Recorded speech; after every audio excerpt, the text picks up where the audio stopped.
Gokaiger was such a great anniversary. I really felt sorry for the future 40th one. Even back in 2012, I knew they wouldn't live up to this. Ranger Keys and bringing back all these characters, plus their stories, Zyuohger had no chance. There's so much in this season referencing the smallest of things, from titles to in-jokes, even small signs in the background of episode 1, are all things that serious fans would recognize. But the season is not all about this. The Gokaigers are important too. I'm glad no other season used the pirate theme up to this point. I can't think of many flaws for this season. There's so many good episodes, good characters. Limiting it to just 10 sucks. Wings are eternal. Balancing an anniversary episode is a really hard task to do. You want to honor the past, all those characters, all those actors, but you don't want to bury your current cast. There's many shows that screw this up. Gokaiger is their season, not anyone else's, so why is this episode so loved? It breaks one of the main rules, where the Gokaigers are the focus, and it's answering a leftover question that's 2 decades old. Most of the kids watching Gokaiger would have no idea why this is so important, but the way the episode is structured, you don't need all the details.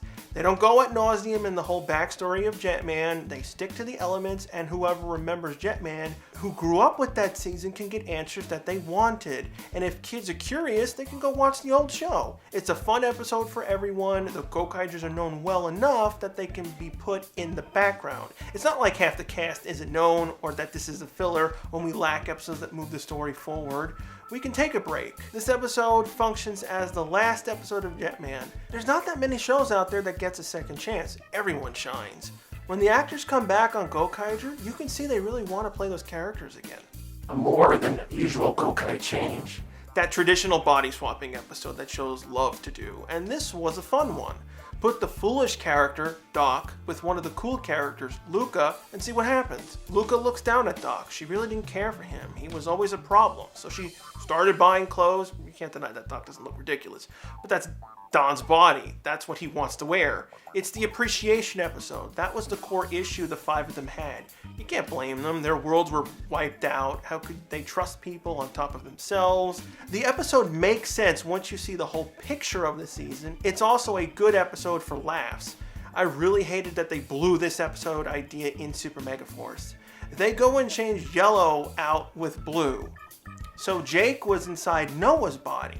Why would you do this? This was the best footage to build on the obvious love story between Gia and Jake. It was perfectly catered to the US footage. I'm like, why change it? Did they really have a problem with Jake being inside a woman's body or something? But it was okay for Kim and Billy to swap back in MMPR. It was a total waste. Crash! Secret operation. See? How all it takes is just to use characters in a good story to like them? O-Ranger is one of the seasons I don't like, mainly because I don't know half the team. But I love this episode. It uses Goro and Momo properly. I like that they were keeping the Gokaigers busy, since they didn't want to tell them their plans to trick Bosco. They just thought they'd mess it up or something. It fulfills the secret organization element of UAO. This episode used Momo better than what the series did, and Goro almost screwed up. O-Red was one of the Rangers that almost had no flaw. It got really annoying that he was basically perfect. So it was nice that he almost messed this up by misjudging the Gokaigers. I did wish Gunmajin was used in the episode, but I guess Dubon fills that role. The legendary hero. Gokai Green does have the least amount of focus episodes, but that doesn't matter in this case, because episodes like this one when Don plays the hero. It's a great episode. Simple plot, everyone gets kidnapped, Red is going to get publicly executed, Don is the only one left. This forces him to confess that he lied, he was a superhero on his planet, probably one of the original reasons why Don was picked, and he conquered his fears. It wasn't just the fear of fighting, it was fear of failing. He always saw himself lacking in ability, being left behind, constantly making mistakes. For Don, this is all his fault. But at the end of the episode, Don actually never lied. He is a superhero. He wouldn't be on the team if he weren't. Tell me the way. I find this episode hilarious. One, the way I'm handling the situation. The guy normally isn't a kidnapper. He did it because he was desperate. So, I'm wants to actually go along with the kidnapping. Second, we know Luca takes care of Im because of the worries about her.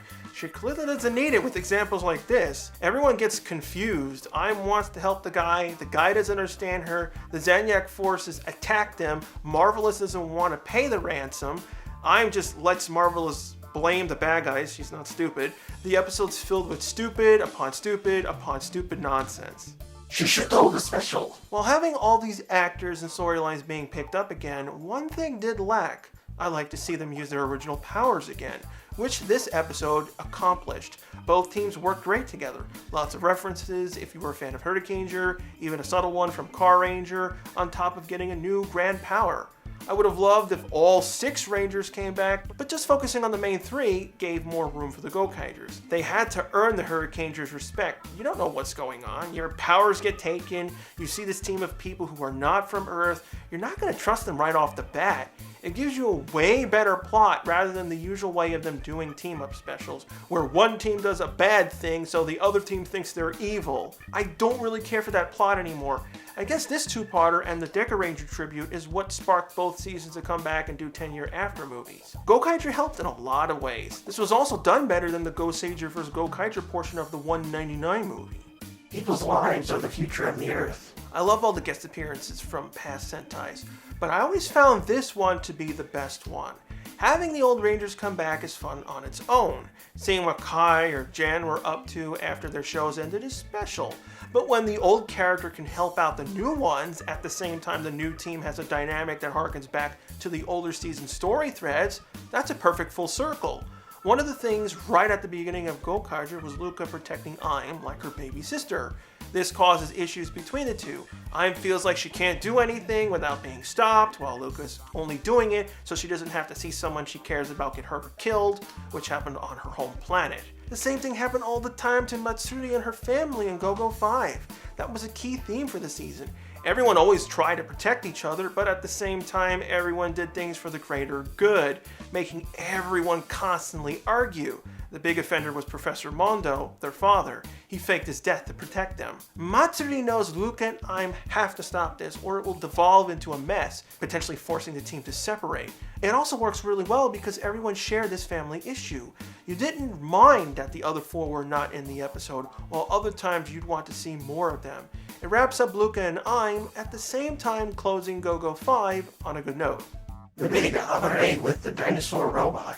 The 6th Ranger for this season could have been done any type of way, but they decided to link Guy to the 3 dead Rangers, although technically Shurikenja loves to be dead when he feels like it. It's funny how the goofiest, kindest person on the team powers came from Rangers that originally were not so good people. It's not common starting off a Ranger story where the character was almost dead. At first, I wasn't really sure about Guy. He, of course, is supposed to be the huge fanboy of Sentai, the fan that never gave up watching, knows what soundstage they shot Daiboken in episode 31, stuff like that. It's risky doing things like this because this can come off as a really insulting or patronizing to fans. A perfect bad example of this is the Netflix sequel to the reboot CGI series. I totally hated that they went with the live action, but then they made that episode that flat out insults fans with that fat guy playing video games in his mom's basement. He was supposed to be the user that they fought for 4 years. No way in hell am I going to go near that series ever again.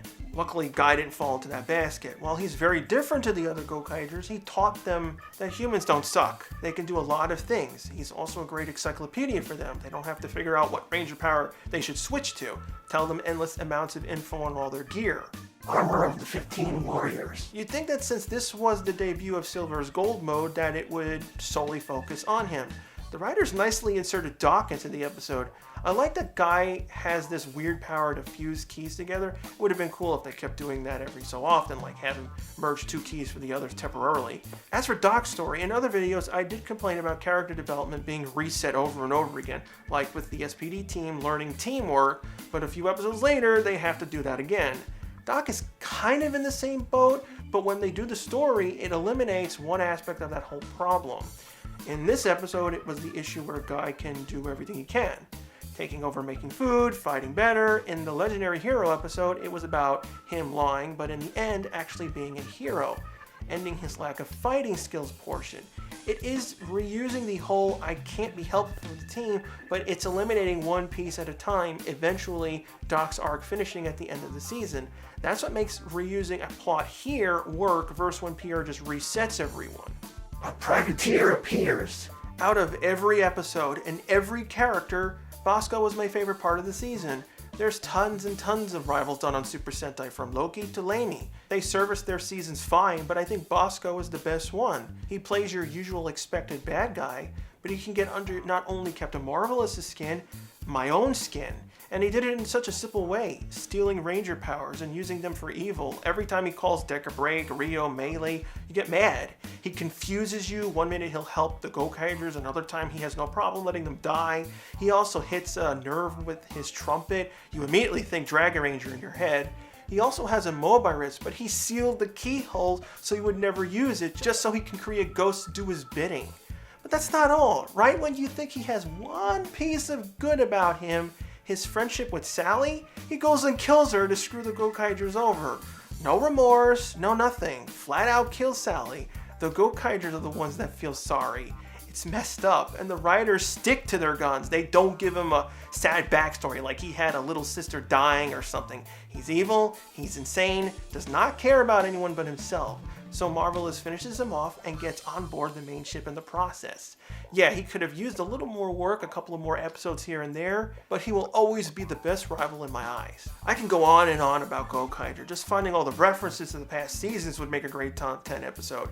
Everything, even the little things like how Guy is the show's fanboy. Then you have the juxtaposition of the others not caring about anything. All those little dynamics really make the season stand out.